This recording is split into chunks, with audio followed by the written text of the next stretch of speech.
alors on peut critiquer l'Algérie, mais là, il faut dire la vérité, c'est qu'au niveau de l'ONU, l'Algérie fait un travail monstre. Elle est actuellement dans le Conseil de sécurité, je crois. Et donc, il y a eu donc ce Conseil de sécurité avec un vote, et je crois que sur les 15, si je me trompe pas, il y a eu 14 votes favorables au cessez-le-feu, et il y a eu un vote, un veto. C'est le veto, évidemment, américain, vous le savez comme moi. Et quand l'ambassadeur israélien a parlé, il était sur place, eh bien, il a menacé 5 fois, je crois, l'Algérie. Et moi, j'ai écouté le discours de l'ambassadeur d'Algérie à l'ONU, monsieur Ammar Ben Jammah, et voilà, il était simple et efficace. Frères et sœurs palestiniens, pardonnez-nous car le monde parle de droit, mais les refuse aux Palestiniens.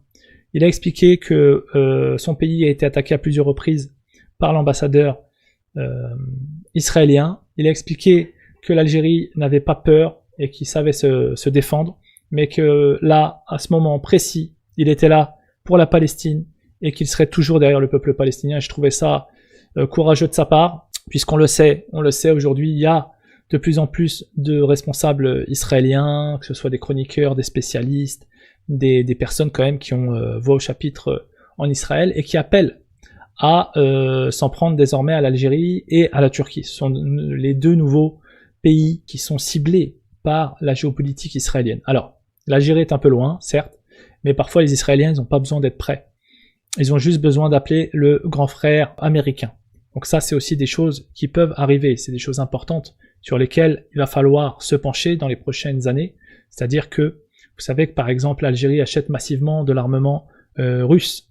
Elle achète aussi chinois. C'est pas des choses qui plaisent forcément aux États-Unis.